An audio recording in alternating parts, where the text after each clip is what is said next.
quando vos injuriarem, perseguirem e mentindo disserem todo o mal contra vós por minha causa. Exaltai e alegrai-vos, porque é grande o vosso galardão nos céus. Porque assim perseguiram os profetas que foram antes de vós. Vós sois o sal da terra. Se o sal for insípido, como que há de se salgar? Para que nada mais presta, senão para se lançar fora e ser pisado pelos homens. Vós sois a luz do mundo.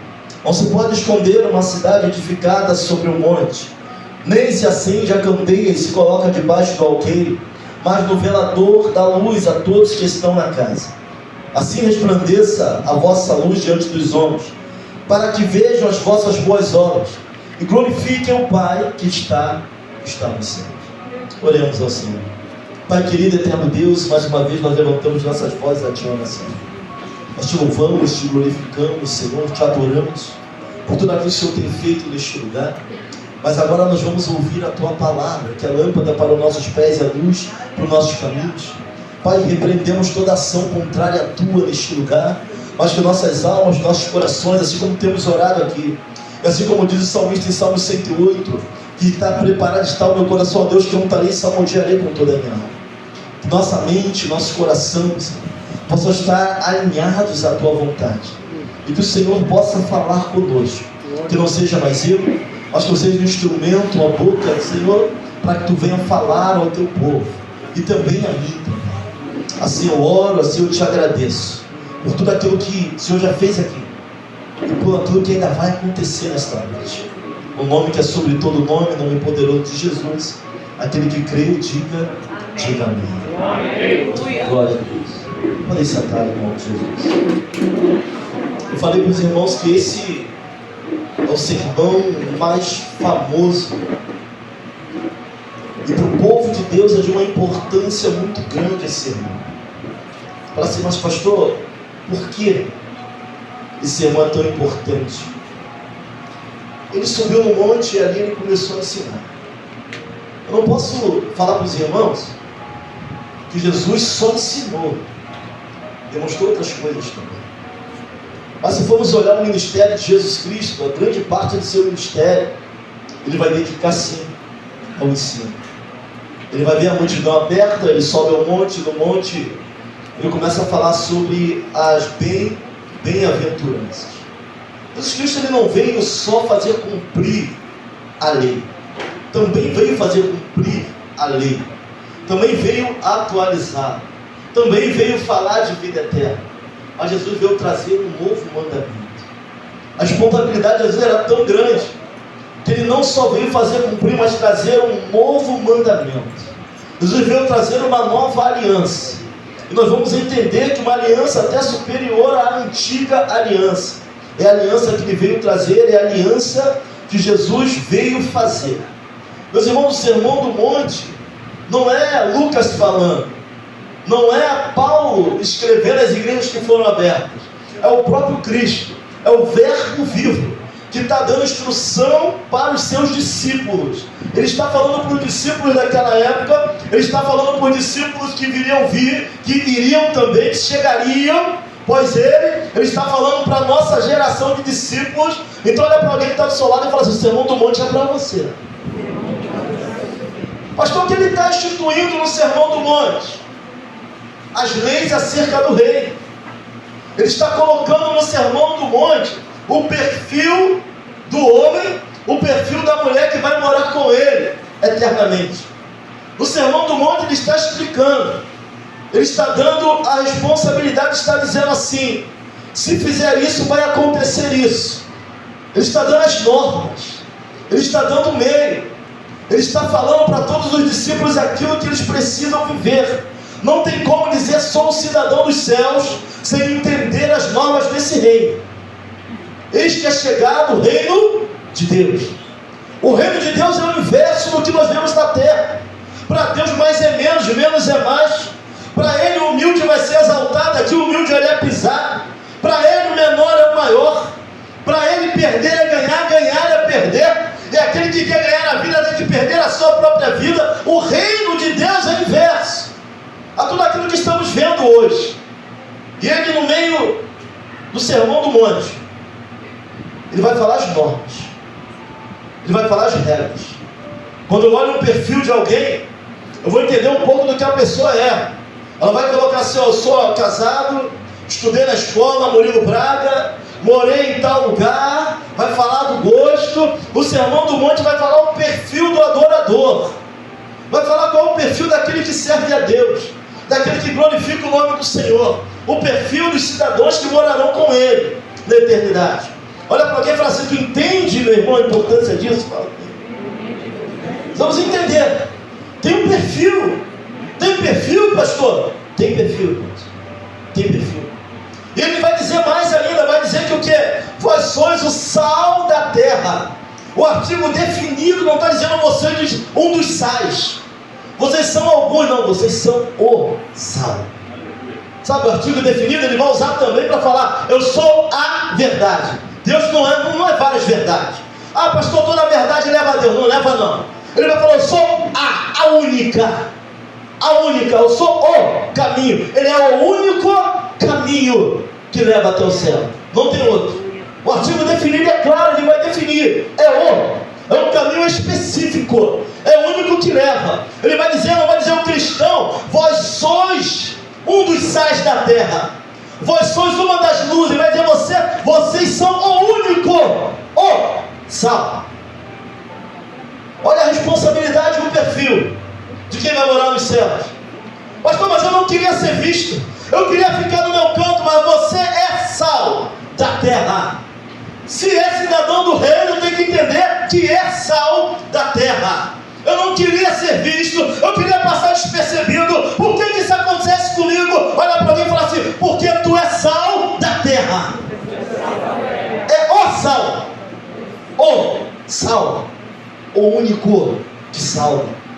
Diz, pastor, isso é prepotência, não eu estou falando a palavra. O artigo é definido. O cristão é o sal. Nesse mundo sem graça, irmãos, de repetição, onde as pessoas buscam alegria e não chegam em lugar nenhum. A Bíblia vai dizer que o cristão é o, porque se chegasse, rico não se matava. O humorista não tinha depressão, porque todo humorista faz tratamento com psicólogo. Tem problema de depressão também. Mas vai dizer que nós somos o sal. Nós somos a luz do mundo. É muita responsabilidade. Mas esse é o perfil de quem vai morar com Deus. Esse é o perfil do adorador. Pastor, não quero assumir essa responsabilidade. Irmão, não tem como. Então nós confessamos uma coisa com a boca, mas se não vivermos de acordo como alguém que é cidadão dos céus, não somos.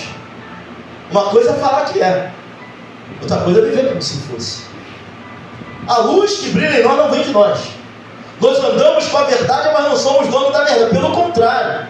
Alguns vão falar assim, dentro da igreja tem gente muito pior do que aqui fora. E eu concordo. Mas a Bíblia vai dizer que nós somos a luz do mundo. Aquele que tem um perfil de cidadão do reino é a luz do mundo. E não é para estar escondida, não. Ah, mas eu sou bom. Não, a luz que brilha em você não é sua. A luz que brilha em mim não é minha. Você já viu que a lua não é um ser luminoso, a lua é um ser iluminado?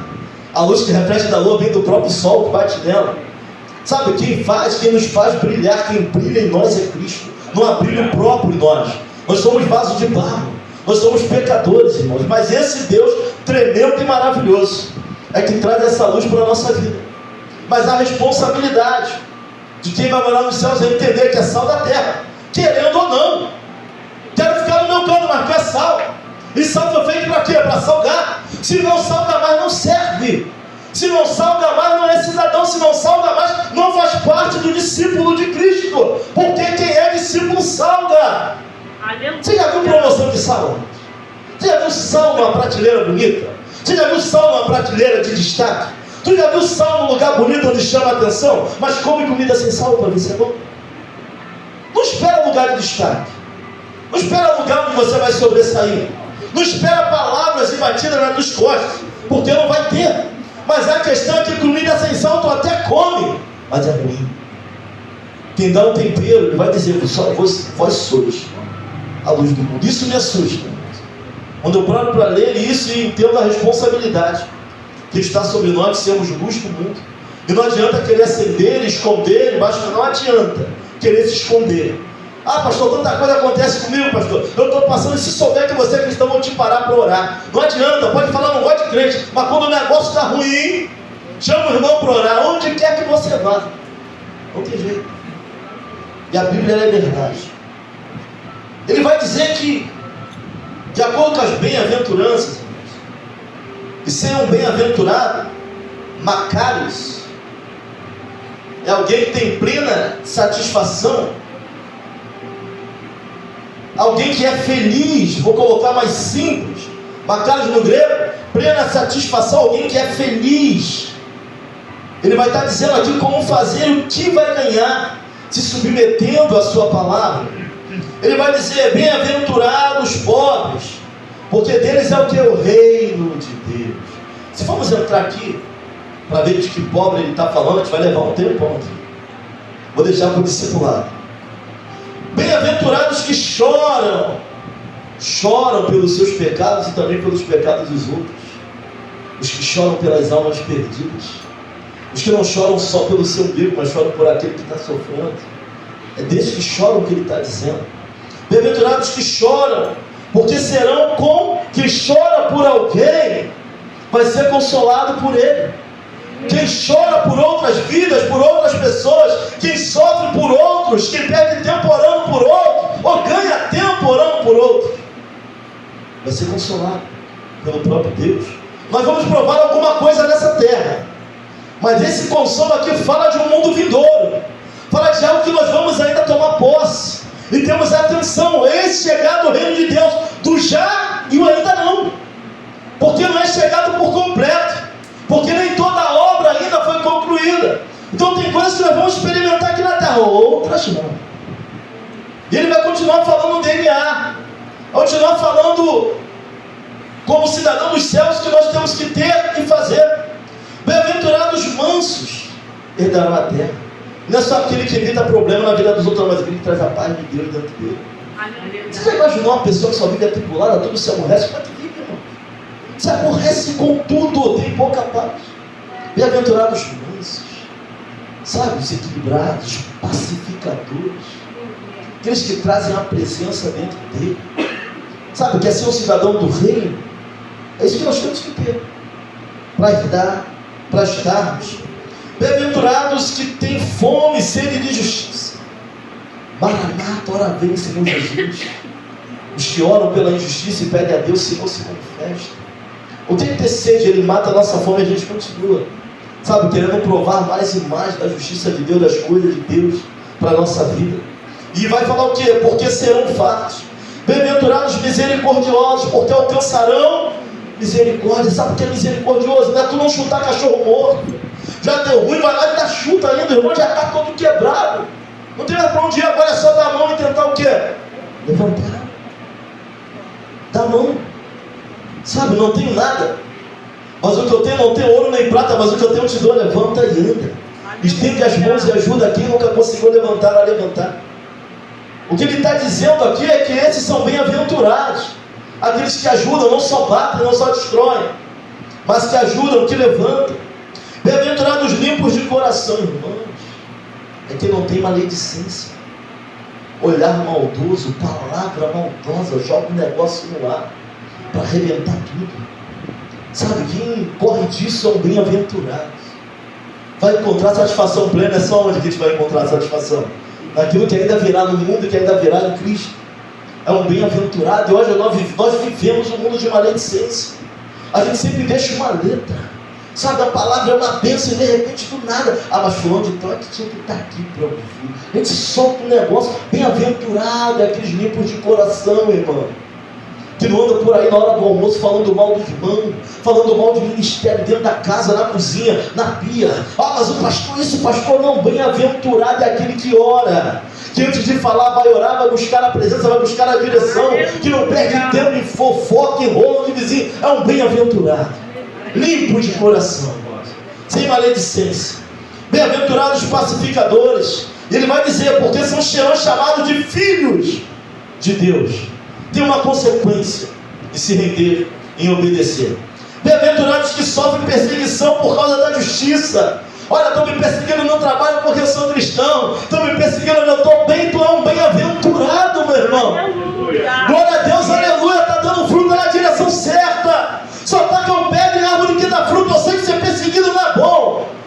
Eu sei que difamação não é bom. Calúnia dói o coração. Mas se você for por Cristo, você é bem-aventurado. O reino de Deus é o inverso de tudo que nós estamos vendo aqui. E tem que submeter a isso, para poder viver isso, ser um bem-aventurado. O homem vive descontente, não há contentamento no nosso meio. Sabe o que é contentamento? É você entender que você precisa de coisas, mas já glorificar Deus por aquilo que Deus já fez.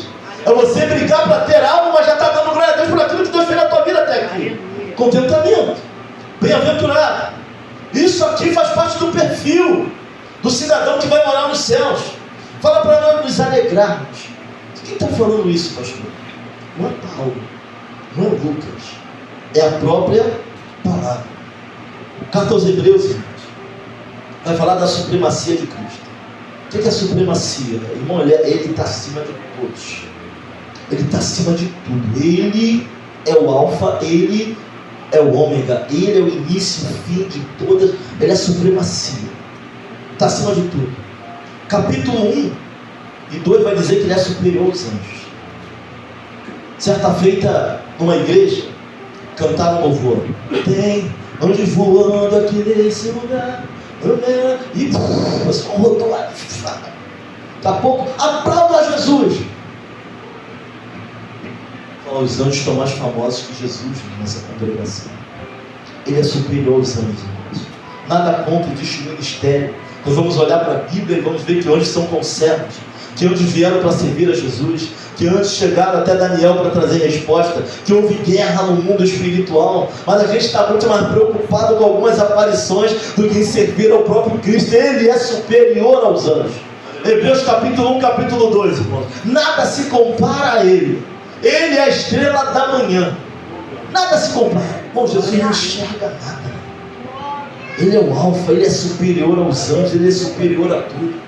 Para entender quem está falando aqui das aventuradas, bem-aventurança, é o próprio Cristo, irmãos. Capítulo 3 vai dizer que ele é superior a Moisés. Ele é superior à antiga aliança. Ele é superior ao sistema sacrificial. O sistema sacrificial era uma sombra daquele que viria. Eles por muito tempo ficaram ali fazendo sacrifícios, cordeiro, mas ele é o sacrifício perfeito. Ele está muito acima disso tudo. Não enxerga nada disso. Capítulo 4 vai dizer que ele é superior ao sumo sacerdote. Ele é superior a Arão. Não tem. Nós queremos viver no sincretismo. Sabe, nós queremos andar para trás. A igreja quer voltar ao tempo do tabernáculo, mas o tabernáculo aponta para Ele. Ele é a nossa arca da aliança. Ele é a nossa arca do Senhor. Ele é tudo que nos importa. Tudo que passou apontava para aquele que viria. E nós queremos andar para trás. Ele já veio, Ele é e sempre será. Ele é superior ao sacerdócio, superior à antiga aliança, superior a Moisés, superior aos anjos. Isso tudo ele é, irmãos. O sacerdote dele é muito superior. Muito superior. Capítulo 8. Ele inaugurou uma aliança superior. E até a aliança no Novo Testamento, vamos assentar na mesa daqui a pouco, ela é superior ao Antigo Testamento. Quem está falando aqui das aventuranças é o próprio Cristo. É aquele que é superior. Eu quero deixar aqui uma observação para os irmãos. A palavra vai nos mostrar que a salvação é a manifestação unicamente maravilhosa da maravilhosa graça de Deus para o homem. E não há nada que o homem possa fazer quanto a isso. Salvação é graça, mas ela é precedida de arrependimento. A salvação vem de ouvir e da fé. E junto com a fé vem a obediência. Existe uma relação estreita entre fé, salvação e obediência. Não há nada que possamos fazer. Foi um instrumento da graça de Deus, da maravilhosa graça de Deus para nós, a salvação. Mas ela vem mediante a fé naquele que nos salvou. E é precedida de arrependimento. E temos pregado hoje o evangelho da supergraça. O evangelho da desgraça, que não fala mais de arrependimento. Arrependei-vos, é chegado o reino de Deus. Ele veio fazer cumprir a antiga aliança, trazer um novo mandamento, e tudo aquilo que os discípulos pregaram é a confirmação do evangelho que Cristo deixou e iniciou. Não tem nada diferente disso. Mas como falar de graça sem arrependimento? Como falar de graça de salvação sem fé? Como falar de graça de salvação sem obediência? Anda junto, fé, obediência e salvação. A salvação vem do ouvir, de atentar, de acreditar, de ouvir a palavra de Deus. Ou seja, mediante a graça através da salvação. Mas sem arrependimento? Que graça é essa? Sabe por que tem a diminuição da fé? Porque não há mais confissão nem arrependimento no nosso mundo. As pessoas não confessam mais seus pecados. As pessoas não se arrependem mais dos seus pecados. Elas esperam ser afastadas, mas não confessam, não falam o que aconteceu, não ora junto, não pede perdão a Deus. É a diminuição da fé. Porque a fé também ela vem precedida disso. A fé ela tem o seu propósito. E a salvação também. Mas se não há confissão, a diminuição da fé. A salvação é através da fé que é em Cristo Jesus. E a salvação vem pelo qual nós entramos o quê? A graça vem pelo qual o Senhor nos salva. Mas tem que haver confissão. Pastor, por que a fé está diminuindo? Porque não há mais confissão. Porque não há mais arrependimento. As pessoas nem querem ouvir, irmãos. Sabe, até erra, mas falando, não, deixa pra lá, não, tá tudo bem, vamos orar, só ora, é eu e Deus. Agora o papo é esse, eu e Deus. Tem mais confissão? Não tem mais arrependimento? Estamos vendo a diminuição da fé no nosso meio. Cada um vivendo o evangelho, aquilo. Mas na minha visão, irmão, quando nós entregamos a Deus, nós falamos assim, Senhor, que fique de lado da minha visão e agora entre a sua. Nossa visão agora tem que ser a visão que vem do alto, a visão que vem do reino. Pastor, mas essa questão é uma questão de cultura. Não, nossa cultura é dos céus. Ou convertemos toda a cultura a Deus, se não dá para converter, abre mão dela e fica com a cultura do céu. Não temos para onde correr disso. E tudo isso vai fazer diferença na nossa vida. A fé é precedida de arrependimento. Efésios capítulo 2, versículo 8, 9. Pois vocês são salvos pela graça por meio da fé. E isto não vem de vocês, é dom de Deus. Versículo 9. Não por obras, mas para que ninguém se glorie. Estamos vendo a diminuição da fé por falta de arrependimento. Pastor, hoje nós oramos e não acontece mais o que havia no passado. Antigamente se orava, o cego enxergava, o coxo andava, mas havia confissão, havia arrependimento. E hoje, pela não confissão, pela falta de... não nos arrependemos mais. Sabe, nós fazemos, é conversado, mas arrependimento no coração. Eu me arrependo de ter feito, não há em nós. E a fé tem diminuído do nosso meio. É manifestações que tão somente se vivermos a palavra. Porque isso é herança sobre a igreja. Mas tem manifestações que ouvimos falar e não presenciamos.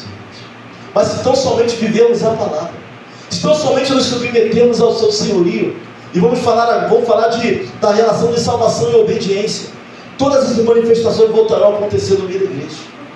Mas tem que haver confissão, tem que haver arrependimento, tem que haver novidade de vida, não temos para onde correr disso. Sabe, o mesmo Paulo em Efésios 2, 10, ele vai dizer o seguinte: porque somos feitos sua, criados em Cristo Jesus para as boas obras, as quais Deus preparou para que andássemos nelas. E aí nós temos que ter cuidado, irmãos. Não há nada que possamos fazer para ser salvos, mas é diferente do salvo não ter que fazer nada. Tem diferença nisso. Pastor, ninguém é salvo pelas obras, mas fomos salvos para as boas obras. Nós não fazemos as obras para ser salvos, fazemos as obras porque somos salvos. Tu entendeu o que Deus está falando aqui? Quem é salvo, quem é cidadão do reino, ele vai fazer as boas obras. Porque para isso nós fomos salvos. Isso vai queimar no nosso coração, irmãos. Nós vamos perder o sono. Nós acabamos de cantar aqui, gastarei a minha vida. Não chegamos nessa parte, em teu altar. Deixa que eu tenha um fogo cerrado em meu peito que não me dá descanso. Nós fomos salvos para as boas obras. Ninguém aqui vai ser salvo pelas obras, porque pelas obras ninguém é salvo. Mas o salvo faz obras porque é salvo. E para isso Deus nos separou, para fazermos as boas obras, para pregarmos o Evangelho, para pregarmos novidades de vida, para falar que Jesus está voltando sim. cidadão do reino e não viver isso. Fomos salvos para isso, para as boas obras. As obras que não se manifestaram em nossas vidas é porque fomos chamados para Ele. Isso vai arder em nós. Aleluia. Não adoramos a Deus, não sabemos para pregar para sermos salvos. Não tem como. O homem, o melhor homem, aquilo que se acha o melhor na oração, mais eloquente, ele não tem um currículo para que seja salvo. Paulo entendia isso. O fariseu entendia isso. Nicodemos vai à noite encontrar com Cristo. Por que ele vai à noite? Porque ele era fariseu tinha pouco. Ele era membro do Sinédrio, menos ainda. O homem rico, letrado, versado na lei de Moisés, não poderia aparecer pela manhã. Mas ele estava preocupado com uma coisa: todo o seu currículo, todo o seu entendimento, sua eloquência, todo o seu conhecimento acadêmico, empírico, científico, ele estava preocupado com uma única coisa: a salvação. Sabe, batia na cabeça dele. Ele sabia que com todo o currículo que ele tinha não era o suficiente para ser salvo. Tanto que ele vai chegar até Jesus antes dele abrir a boca, vai começar a falar de salvação sem ele nem falar, porque antes de Deus abrir a boca, ele já sabe aquilo que nós necessitamos de fato. Vai falar que para ser salvo é necessário nascer da água e do Espírito. Ele sabia, o fariseu sabia. Dentro do rito do farisaísmo tinha um mergulho nas águas como rito de purificação. Deus estava falando para ele: não adianta só o rito da água, não adianta só ser batizado, tem que nascer da água e do alto, da água e do Espírito. Não tem nada que possamos fazer, é graça. Mas os salvos fazem, porque fomos salvos para as boas obras. E ser um cidadão dos céus é entender isso. Isso está na bem-aventurança. Se você continuar lendo capítulo 6, capítulo 7 do Sermão do Monte, Jesus vai continuar falando qual o perfil de quem é cidadão do reino, de quem é cidadão dos céus, irmãos. Então não confunda nada para merecer a graça com não fazer nada dentro dessa graça. Nós temos responsabilidade. Quando alcançados pela graça, vamos Deus imprimiu a palavra no nosso coração. Nós temos sim mandamentos a seguir, que irão abençoar a nossa vida. Sim, a Bíblia vai nos dizer isso. Temos bons correntes sinônimos. Fazemos a obra por isso. Não confunda. Não fazer nada para alcançar a graça, com ser alcançado pela graça não ter que fazer nada. Fala para alguém: tem obra de Deus na tua vida. Tu é sal da terra. E Deus já respondeu aqui. Por que alguns querem esconder tanto e não conseguem? Porque é a luz do mundo. Não tem para onde correr disso não. Eu quero correr, eu quero me esconder. Eu não quero mais me aborrecer, mas tu é sal. Tu foi salvo para as boas obras. Foi chamado para as boas obras. Quem é cidadão, quem mora, quem é discípulo entende isso. Sabe, após nós crermos em Deus, irmãos, nós precisamos ter uma conduta adequada. Tem conduta para quem vai morar com Deus na terra.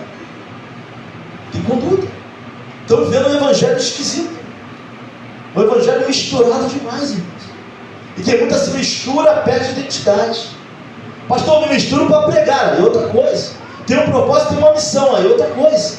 Mas a gente tem que ter cuidado, porque os amigos do mundo são inimigos de Deus, e a palavra não muda. Não tem hermenêutica, não tem exegese para poder mudar isso. Mas fulano é tão legal, mas não é amigo de Deus, é amigo do mundo. Se é amigo do mundo, então não é nosso amigo. Se não é nosso amigo, não dá para andar sempre.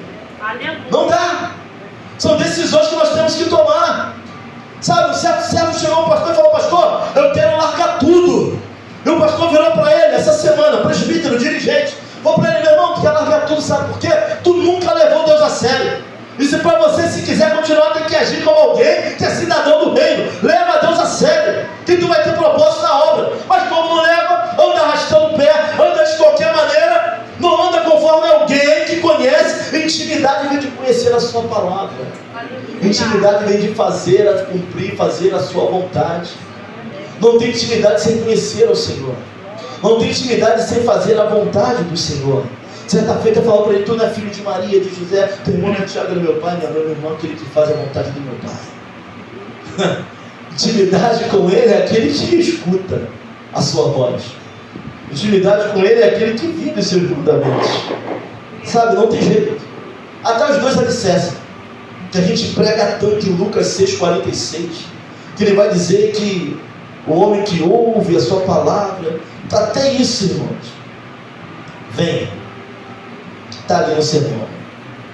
Sabe o que ele vai dizer em Lucas 6,46? Por que me chamais Senhor, Senhor, e não fazeis o que eu digo? Como a gente pode da boca para fora glorificar a Deus e não obedecer a sua voz? Ele vai dizer, por que me chamas Senhor, Senhor, e não fazem o que eu mando? Como nós podemos dizer, reconheço o teu senhorio e não queremos viver a sua palavra? Não queremos ouvir a sua voz. Não temos para onde correr disso.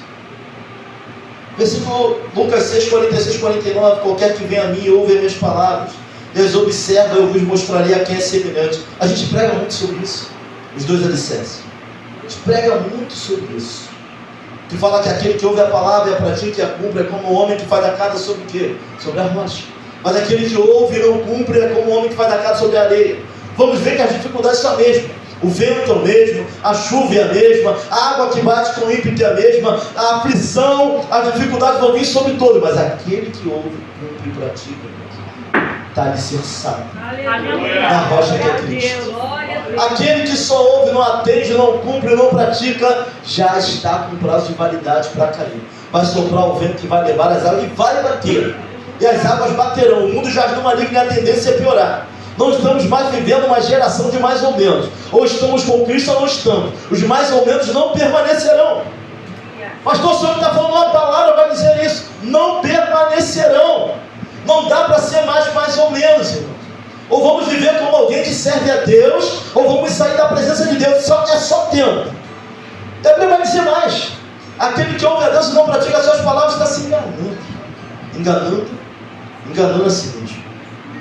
Sabe, quem tenta viver a vida cristã de qualquer maneira está com prazo, sem pretensão de praticar. Entra no ouvido e sai no outro. Sabe, estamos ingressando num cristianismo que tem prazo de validade para acabar. Tem prazo. Crente que é crente tem que começar a observar o ensinamento de Jesus. Pastor, mas eu gosto do poder. Mas tem que ter palavra. O povo peca por não conhecer as escrituras e o meu poder. Tem poder, mas tem palavra. E todo o poder é liberado da onde? Da palavra. Todo grande avivamento na história da humanidade veio através de quê? Palavra ou oração. Deus visitou igreja, nações, países, nações inteiras, que já pega tudo. Nós temos que viver essa palavra. Agora, se eu ouço sem a mínima pretensão de viver, fica muito complicado. Um evangelho com um prazo de validade para acabar. Pastor, qual é a relação entre salvação e obediência? A obediência é a expressão dos salvos, irmãos. Quando você fala que ama alguém, mas não mostra que ama, tem que se materializar de alguma forma o teu amor. Quem é salvo vai expressar a obediência, vai entender isso, porque vai querer viver como cidadão do rei. E a obediência é necessária. Obediência em quê? Naquele que nos salvou. Precisamos entender isso. Obediência é a expressão daqueles que amam a Cristo. Obedece a sua palavra, obedece o seu espírito, obedece aquilo que ele está dizendo. Se manda sopra para lá, tu vai. Se sopra para cá, tu vem. Se manda calar, tu cala. Se manda falar, tu fala. Se manda confessar, confessa. Mas a obediência é a expressão dos salvos. Onde vai explodir essa expressão de quem é salvo? Na nossa obediência. Que vai explodir aonde, irmãos? O comprometimento para com Deus. Sabe, o Sermão do Monte vai demonstrar para nós o DNA, o perfil do cidadão dos céus. Bem-aventurados os humildes, que têm fome de justiça, os pacificadores, porque deles herdarão, serão chamados filhos. Sabe, essa conduta implica consequências positivas para a nossa vida. E não nesse reino não, mas tudo naquele que virá. Deus, ele colocou a eternidade no coração do homem. O coração, o homem, ele sonha com a eternidade. O homem não almeja essa eternidade. Quem colocou isso no coração do homem foi o próprio Deus. Ninguém pensa em ser destruído, nós queremos morar com Deus para toda a eternidade. O homem almeja por isso. Mas existem condutas que o próprio Deus vai nos mostrar que aqueles que são discípulos dele precisam seguir. Também aqueles que são salvos nele irão obedecer. Fé, salvação, obediência estão diretamente ligadas umas às outras. Confissão, arrependimento é o que falta para a nossa geração. Geração de pessoas orgulhosas. Eu me incluo nisso, irmãos. E se não fosse Deus na minha vida ou na sua vida, seríamos ainda muito pior. Porque ninguém aqui é flor que se cheira, é Deus que nos sustenta. Se somos melhores é pela palavra e pelo Espírito Santo, que nos tirou de onde estávamos e nos fez nova criatura. Mas o processo de santificação é para a vida toda. Até que Ele venha, estamos dentro desse processo. É para melhorarmos a cada dia, a cada momento e aprendendo com Deus. Mas fica aqui a dica para você. Estuda bem, estuda o Sermão do Monte. Você vai entender o que é necessário para ser chamado de cidadão dos céus. Que Deus nos ajude. Estamos caminhando para isso. Alegria, convicção, certeza da salvação. Se perguntarmos quem tem a certeza da tua salvação, vai ter gente em dúvida. Pastor, como eu posso ter essa certeza? Cristo é a minha única certeza, é a minha única garantia da eternidade. A palavra é simples, é mediante a fé. A fé vem do ouvir, a fé naquele que nos salvou. Somos alcançados pela graça, não porque merecemos ou somos bons, mas porque Ele é bom, soberano e tremendo. Sabe, é momento de vivermos o Evangelho. É momento de nos debruçarmos para o Evangelho genuíno. Não aquilo que estão pregando por aí, não. Jesus não morreu na cruz para que você tivesse o carro do ano. Jesus não morreu na cruz para que você tivesse uma casa nova. Foi isso não. É muito mais do que isso. Pastor, Deus é fiel? É? Deus pode dar? Pode. Deus pode abrir a porta? Pode. Mas esse não foi o principal motivo pelo que Ele morreu na cruz.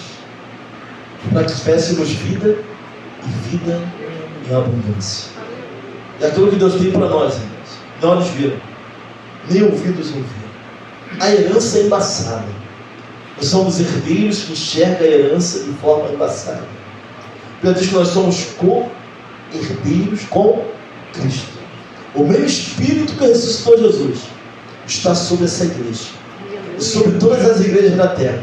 E tudo o que é co-herdeiro? É alguém que vai herdar junto. É alguém que vai tomar posse junto. É alguém que vai herdar tudo que ele herdou. E a herança é passada para nós. Por que é passada? Nós abrimos mão da herança por muito pouco. Por um aborrecimento, por uma palavra mal dada dentro do ministério, por alguém que não acredita na nossa. Deixa eu falar uma coisa para você. Para a pessoa errada você nunca vai ter um valor. Para a pessoa errada você nunca vai servir de nada, por mais que você faça. Mas você não precisa da opinião da pessoa errada. Deus está falando e a Bíblia está dizendo que nele você é mais que vencedor. Você não precisa da opinião da pessoa errada. Mas o problema é que a gente quer autoafirmação e vai buscar onde? Nas pessoas erradas. Autoafirmação para o homem só tem, com satisfação só tem em um lugar, gente. É saber que sem ele nós somos pó, somos cegos, surdos e luz. Que Ele é o único motivo da nossa canção. Vim para cá para exaltar o nome do Senhor.